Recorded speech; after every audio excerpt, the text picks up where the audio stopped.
We all know what it feels like to walk into a crowded gym filled with anxiety and feeling like an outsider. It takes us back to those days at school when we wanted a sick note for PE. Today, we're talking all about gymtimidation and how you can turn your workout anxiety into genuine confidence so that you can claim your space in the gym.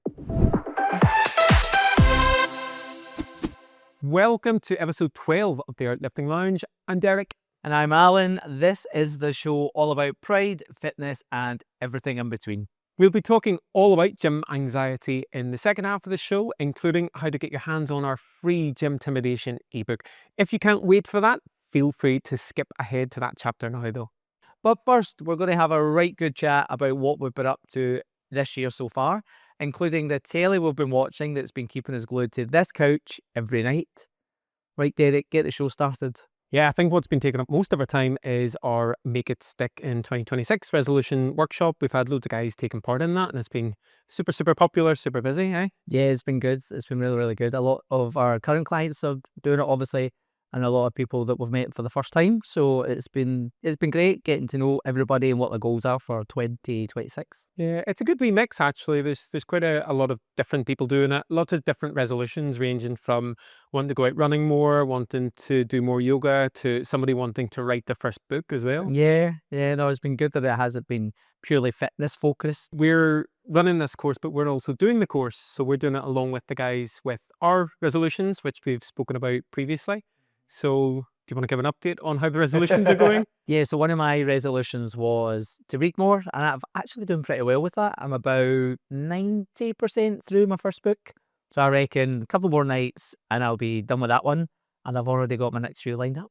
Yeah, you've turned into like an actual proper bookworm. Do you know what? Actually, I've actually logged out of my personal Instagram, and it's really helped, because normally when I'd be doom scrolling, I'm actually reading, and it's been so much better for my mental health and just focus with everything else. It feels good as well. So I'm enjoying it. I think that's always one way to make changes and resolutions stick, is by replacing an unhealthy habit with something that is healthier or better for you. So seems to be working for you so far. Aye, and I'm not missing Instagram at all. I'm on it enough for work, for outlisting, so actually having one less thing to look at has actually been quite nice.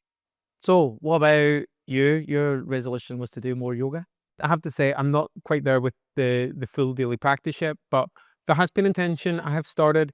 I'm on a process, but that's what our Make It Stick workshop is. It's a 28-day workshop. It's not all about starting off all guns blazing and then fizzling out. And we both said as well, Spanish was something that we wanted to do more of, and you've already started looking into structured lessons. There's a course that runs here, but it doesn't start until September, so we obviously need to do some work before that. But we've set the stone rolling. Is that the phrase? No. Set the ball rolling? Set the ball rolling. Yes, that's what I was trying to say. So that's been pretty much it. We've been doing the Make It Stick workshop. We've been running the business as usual. We're doing the podcast, and we are also managing to squeeze in a little bit of New Year's telly as well, because there's some really good New Year's telly at the minute.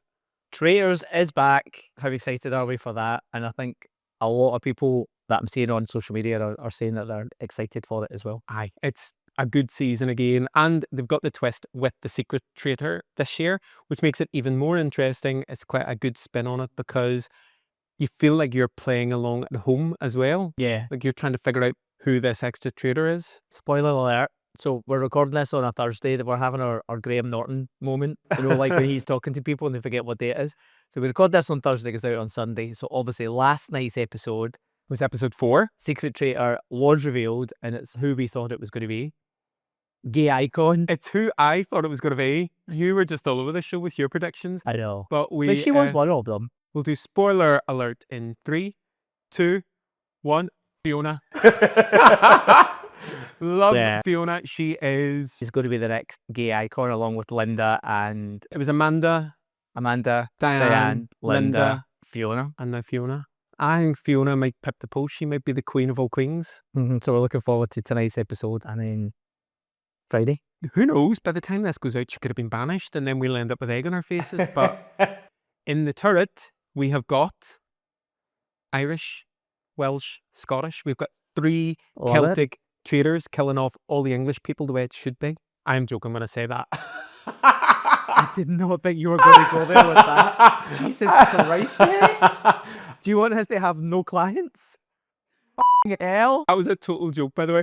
No, but I'm loving the fact that there's this Celtic traitor trio in there, this little triad Yes. who are together. Yes. Moving on. Yeah. Oh my God. I know. So Traitors UK is, as always, really, really good. We're also excited for... Traitors US with our pal Alan Cumming. He's not your pal. He's an acquaintance. And we Lala. Wee Lala, so cute. And Alan's outfits. Oh, the real star of the show. We've saw some snippets of what he's wearing, and it's just like even better than last season. I think out of all of the seasons of Traitors that we've watched, he is the best host by far. Absolutely. Of all of them. Absolutely. Murder. I love how he's kind of like partly himself, but also partly Moira Rose. It's when he does the bits to camera, like kind of ad hoc, that's him. Whereas when he's like presenting, it's obviously a character he's playing. Yeah. We're excited for that. Is there anybody in particular from US Traitors that you're excited to watch? Lisa Rinna? Oh my God. She is iconic.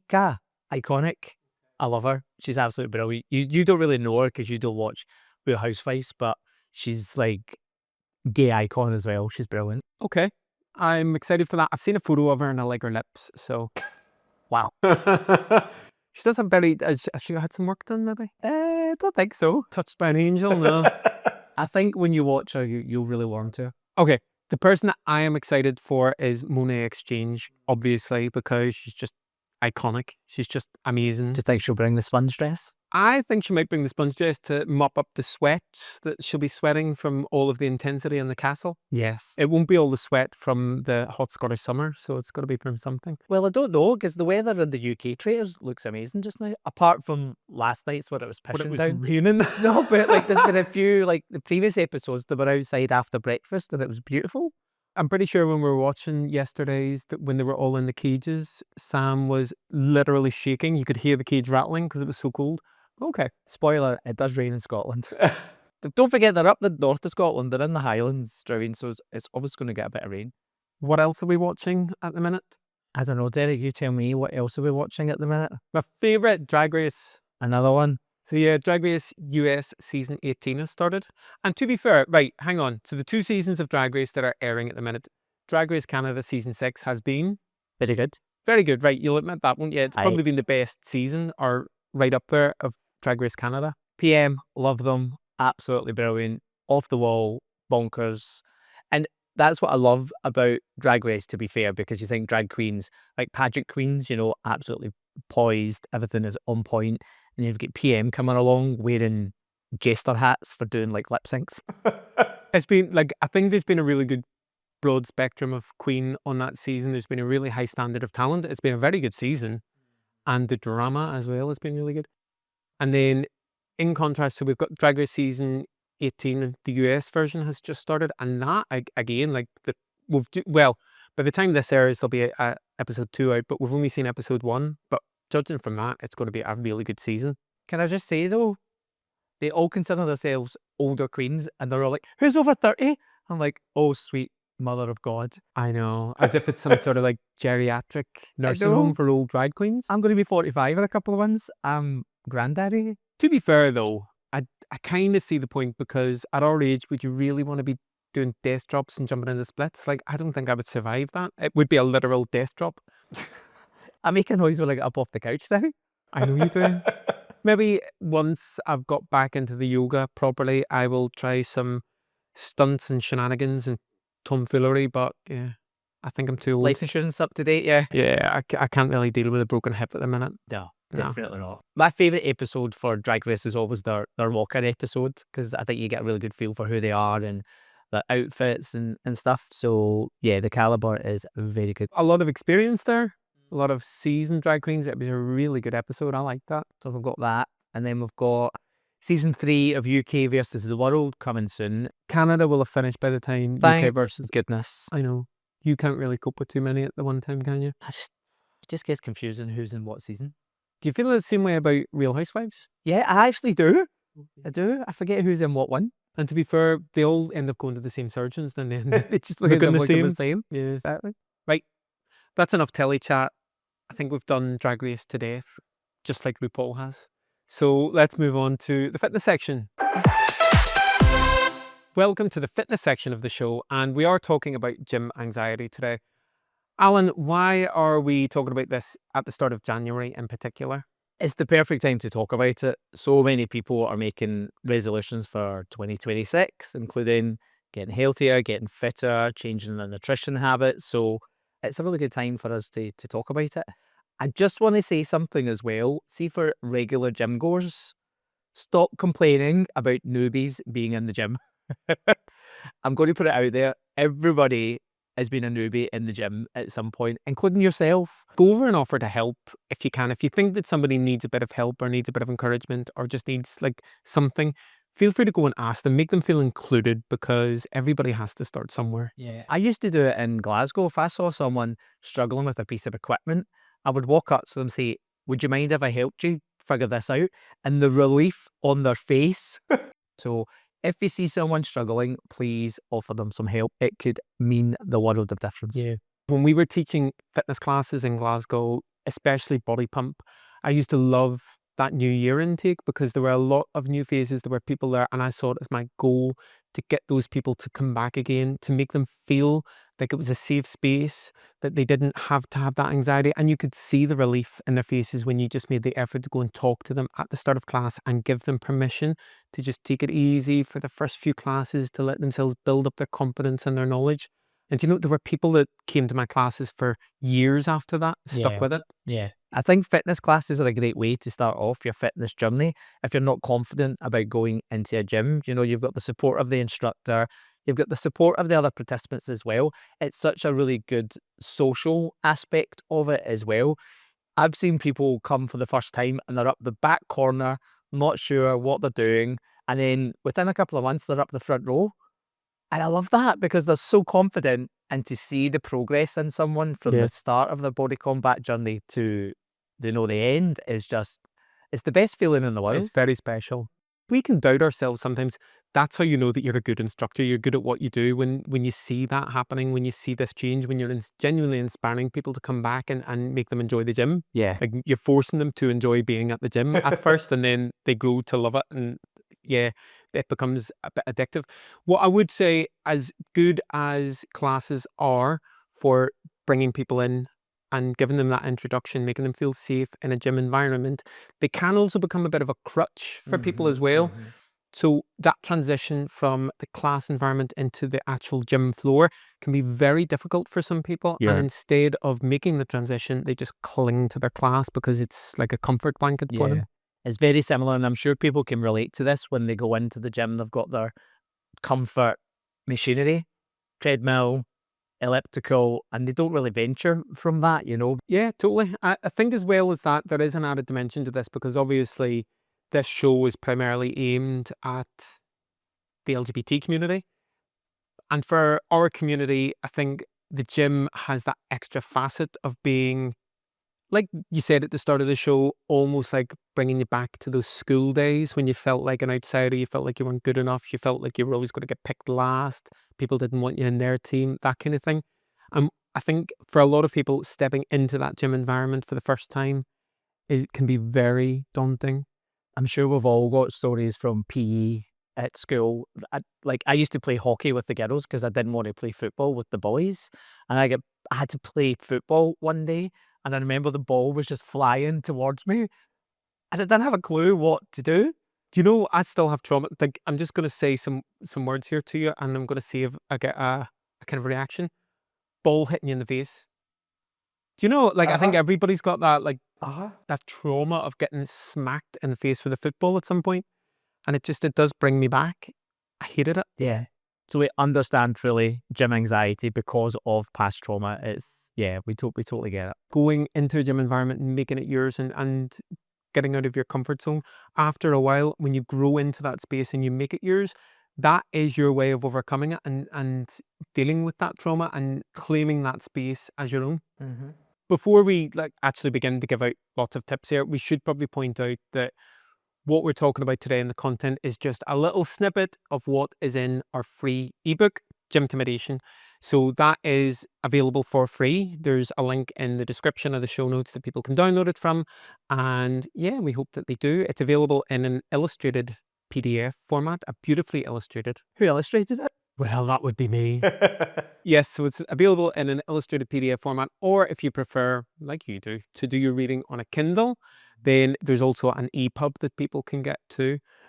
So yeah, and it's totally free. It's our gift to people because we just want to get as many people, particularly from the LGBT community, involved in fitness as possible. Yeah, we always want to see people doing well. Like when I speak to people on Instagram and I say to them, well, we've got this free ebook, do you want it? They're just like, really? I'm like, yeah, like have it. Like we made it to make your life easier, and we always want to see people doing well. And if you can use this and then impart that knowledge to other people as well, even better. Yeah, so a lot of what we're going to talk about now is covered in the book, but there is so much more in the ebook as well. So please do download it after you watch the show. The thing I like about the ebook is in the first section it talks about our fears and our anxiety, and I think that they're valid. You know, like going into that new environment can be such a scary thing. And one of the quotes that we have in there is, "Worry gives a small thing a big shadow." As with so many other things in life, it all comes back to fear. And that is what keeps us from realizing our ambitions, our dreams, our goals, whatever it is. Some people stay fearful for most of their lives and then realize when they get older, you know, I've held myself back from my full potential. For so many years, I thought about becoming a body pump instructor, but there's so many years I held back and thought, oh, I can't do that. I can't do that. I won't be good enough. And when I eventually went and did it, it was the best thing. I loved teaching those classes. I loved becoming a fitness instructor. And that was my first step into becoming a fitness professional. But I wish if I could go back and do things, I wish I had done that sooner. Yeah, fear definitely holds us back. For me, and not fitness related, it's Spanish. I'm really fearful of speaking Spanish in case I make a mistake. And I'm never going to get better at it unless I do it. So the fear of making an arse of myself, basically, is the thing that's holding me back. It is in the process that we learn. So it's by making mistakes that we learn. And that applies across lots of things, whether it's in a gym environment or whether it's learning a language or whatever. And the fear of making mistakes is very common, but that absolutely holds us back from then learning and growing and becoming better. Yeah. Should we touch upon some of the common fears that people have entering a gym environment for the first time? I think one of the big fears that hold people back is the fear of judgment in gym environments, and especially this time of year when it's going to be a bit busier. And we've touched on this previously, that when you're in the gym, have a look around. People are too busy doing one of three things. They're either working out, they're on their phone, or they're checking themselves out in the mirror. Everybody just kind of cares about themselves and what they're doing. They're getting on with their own workout. And a lot of the time as well, even though you think everybody knows what they're doing, they might not. People are at different stages in their journey, or perhaps people are trying new things out. And everybody's feeling a bit self-conscious, even the people who have been in the gym for years. Yeah, I do as well sometimes when I'm in the gym, especially the gym we go to. Some of the guys in there are absolutely massive. And as people know, I'm a short arse. I'm 5'5", you know, so being in that gym environment sometimes for me can be really, really overwhelming. People have different goals in fitness. So for instance, I am not the kind of person that wants to be like really massive and jacked. I don't want that. That's okay for some people. If that's the way you want your body to look, great, go for it, work for it. But that's not the goal of most ordinary people anyway. For me, fitness is more about feeling good within my body, liking what I see in the mirror, and making sure that I am living as long as I can. And for those years, I am as healthy as I can be. Yeah, absolutely. I think one of the other big fears is the fear of failure. So the fear of failure could be that you don't know what the equipment is, how to use it, or the jargon that is used within the, fitness industry. And that's totally understandable as well, because there's so much misinformation. At the minute, if people are looking for more health content, the algorithm is going to serve that up. And what you will invariably get are these big jacked gym bros who are saying, this is what you need to do. Don't do this. Don't do that. And a lot of the advice that's out there is particularly around lifting weights is maybe not even starter level, not even intermediate level. A lot of it is for a more advanced level. And that's not where people need to be if they're starting out on their gym journey. What you actually need to focus on is the basics and the basic form, the basic technique, those kind of things. We like to think that we cut through a lot of the BS that's out there that gets fed to people, and I think we do that really well via Instagram, via the podcast, but especially in the ebook. There's so many great tips for you just to get going, which is going to really help you in your journey. And you know what? I've been going to the gym for, I couldn't even count the years, but, and I know my stuff, but there's even times when I'll go in and I think, oh, I'll try a new exercise or I'll try something different. And I feel like a newbie every time you do something for the first time you do, because it does feel quite overwhelming. I think the difference for somebody who's starting the gym is that there is so much. Yeah. There is so much to learn, there's so much to know, and it feels really daunting. Yeah. But you don't need to know it all at once. If you just want to go to the gym for a half an hour on your first session, and there's maybe like 2 exercises really that you're doing, do that. If that helps you feel confident, then do it. You don't need to do like a full hour, hour and a half workout. It actually happened to me in the gym yesterday. I was using the hyperextension machine, and it was in the wrong position for me. And I could not, for the love of God, figure out how to change this. And I was getting so in my head about it, and the gym was super busy. So I was coming off of it, and I was like casually like looking at it to try to figure out how to do it. And I had to do 2 other sets, and then I came off and I was like, of course that's how you move it. But I was getting so worked up in my head thinking everybody was looking at me, and they weren't. They were on the treadmills, they were stretching, they were doing whatever. I was just getting myself wound up, which made me feel worse because I couldn't figure it out.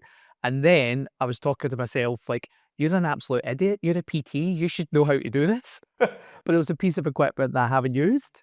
That negative self-talk is so damaging. It really is. I think another general fear that people would have, and I think this is again specific to LGBT community, definitely, but it's this fear of rejection.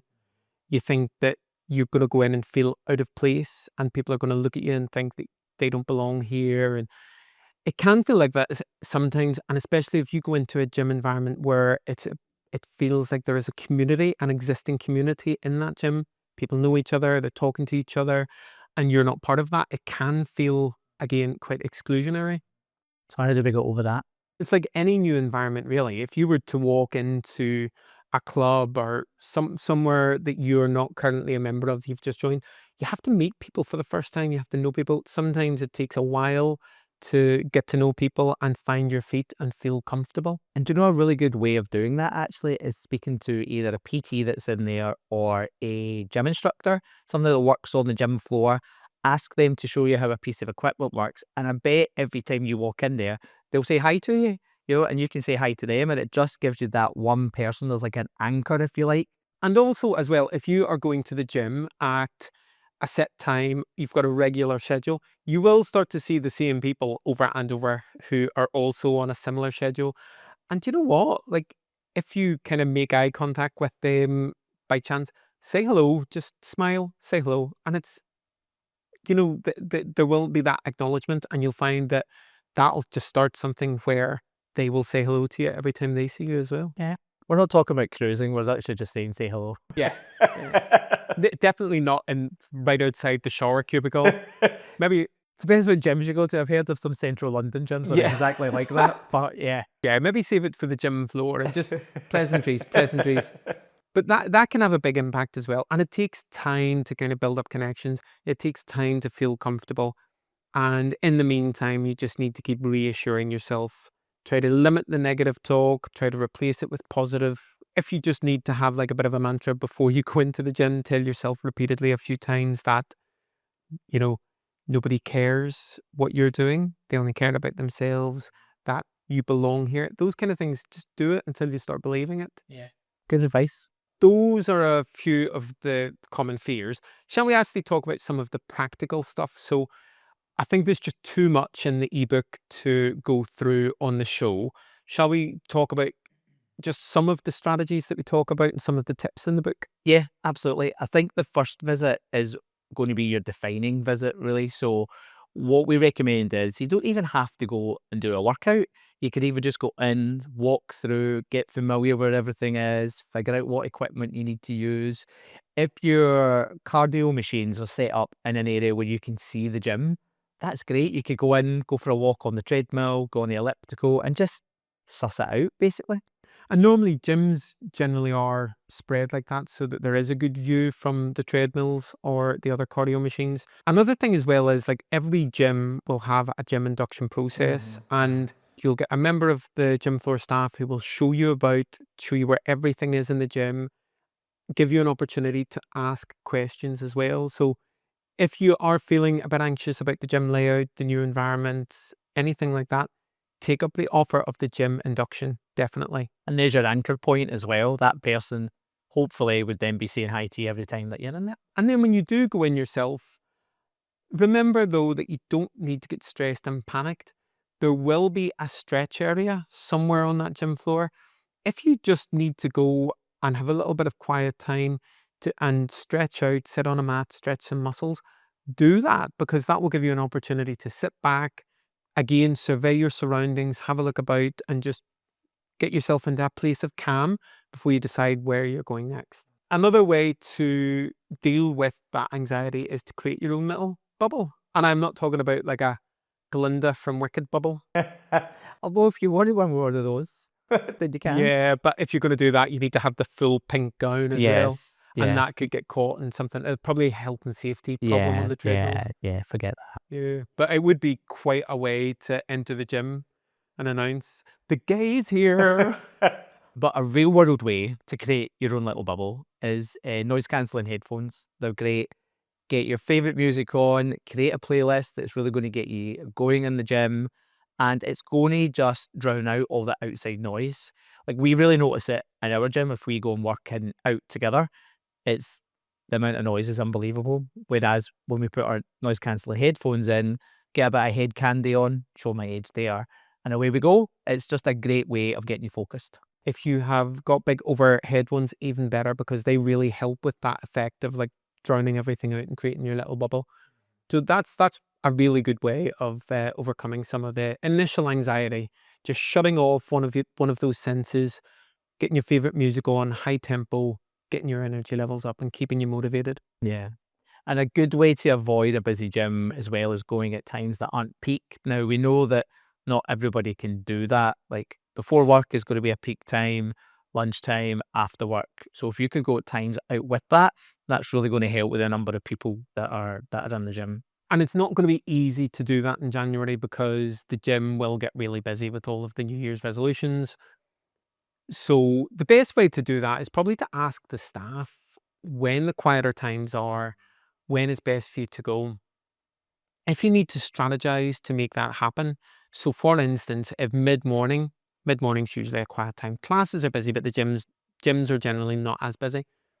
If mid-morning is a quiet time, can you rearrange your work schedule? Will your work allow you, if you work a 9 to 5, to take an earlier lunch? Would they maybe allow you to come in to work a little bit earlier so that you can take an earlier lunch? Try to figure out solutions to these things that would then allow you to prioritize going to the gym at a certain time. Sunday afternoons are normally quite good, or like a couple hours before the gym's due to close is quite good as well. Obviously, depending on how your schedule dictates when you can go, but yeah, good points there as well. Yes. So those are 3 survival strategies for the gym that we have discussed. We have got having a walkthrough / induction on your first visit. We have got creating your own little bubble with your headphones on. And the third one is to embrace off-peak to go when the gym's a bit quieter.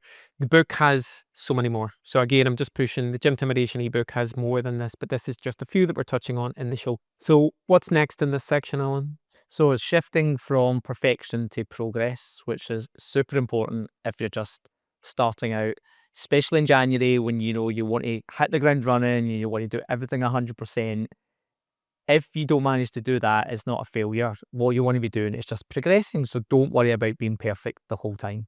Because the thing is, if you go too hard, too fast, when your body's not used to it, you'll end up injured and then you'll just fall out of it and you won't go back. Just like a house is built brick by brick, your fitness is going to be built on small steps as well. So everybody's back at work this week after Christmas.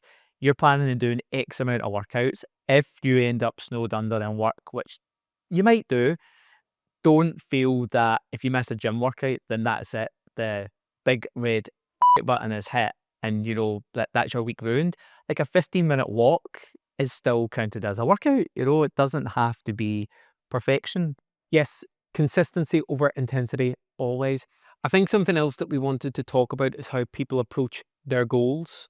So, for instance, people might say, oh, I want to be able to do like a 90-minute workout. That's not going to be achievable for all people straight away. I think it's good to set out smaller goals as you move along. And then once you hit that target, celebrate that win and then see where you're going next. And in terms of goal setting, making sure that everything is SMART. People who are tuning in will probably know what that is. That it's quite a common phrase used, especially in the corporate world, but that stands for specific, measurable, achievable, relevant, and time-bound. So SMART goals are the way to go at every stage of your fitness journey. Sitting down, taking the time to map those out. If you're not familiar with SMART or you need a refresher, it's all there in the ebook. Plug. I think one point definitely on this is about self-compassion. And, your fitness journey is a marathon. It's not a sprint. You don't need to be perfect. And I know we're kind of laboring that point, but I think people can quite easily beat themselves up if they don't do the things they plan to do.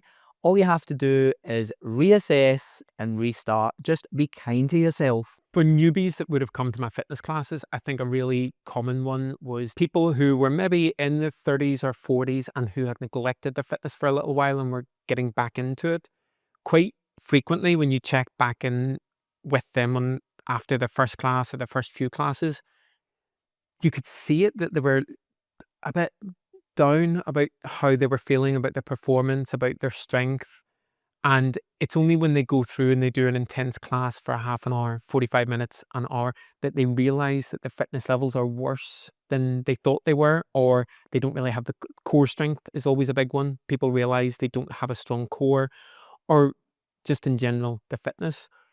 And I very much saw my role really to encourage them to say, look, meet yourself where you are at. You can't expect to be super fit, but just know that if you keep coming back and doing this consistently, in 3 months' time, you will feel totally different. So it does not serve you to beat yourself up, to have a pity party. What it does serve you is to just see every class, every single gym session, whatever it is, as tick, I've done it, tick, I've done it. Because you know that eventually, a few weeks, maybe a couple of months down the line, you're going to look back and be like, wow, I've actually come a long way since then. I'm feeling stronger. My core is stronger. I'm able to last longer in the class. I'm not getting out of breath. Those are the small wins that we're going to focus on, not the fact that you're not where you want to be when you start back. So self-compassion is what it's all about. So a little refresher on this section was being kinder to ourselves, shifting our goals to SMART goals, and also changing your mindset from perfection to progression. And here's the thing, the ebook genuinely goes into so much more detail on this. There are so many more tips. This is just a little taster of it. What we also do in the book, so you talked earlier about kind of like this fear of not knowing what you're doing in the gym. So we do break some of that down. So for instance, we've got a glossary of some of the most common phrases used in the gym, so you know exactly what they are. It's got the definitions. We've got an overview of all of the major muscle groups so that you know what they are and what they do, most importantly. And there's also a frequently asked questions section at the back of the book, which will answer quite a lot of the questions that you might have if you're a first-time gym goer. See, if I started the gym for the first time, which was, don't even want to count how many years it was, like you said. See, if I had something like this when I first started, it just would have made the journey so much easier. Yeah, like we said, Gymtimidation, it's our ebook and it is free, totally free resource, no obligation. You can get your copy today. Link in the show notes. as ever, thank you very much for tuning into the show. Hopefully you found that information useful in getting over your gymtimidation. However, if you feel that you need a little extra help getting over the gym jitters, remember that Outlifting is here to help you. The Outlifting Lounge is just part of what we do. We run Outlifting, which is a online fitness coaching service for gay, bi and trans men who want to transform their bodies while building unstoppable confidence. And we are here to hold your hand every step of the way. So if you want to learn more, you can visit our website. It's outlift.ing. On the website as well, there are multiple buttons that you can click to make a call, to set a call with us. Totally free, totally no obligation. We'll have a video chat with you to discuss your goals, and you can figure out if our service is the right fit for you. So go ahead and do that now. Have a chat with us, as we say, totally no obligation and totally free. If you want to get in touch with us, you can email us at podcast@outlift.ing. And don't forget, you can follow us on the socials, which is TikTok and Instagram. And the handle is at outlift.ing. And if you want to send us a message, why don't you do it on Instagram and send us a DM? That's it for this week. Remember, new episodes are available every Sunday on YouTube, Apple Podcasts, Spotify, and Amazon Music. So make sure you subscribe on any or all of those platforms to keep up with the conversation. But for now, over and outlifting.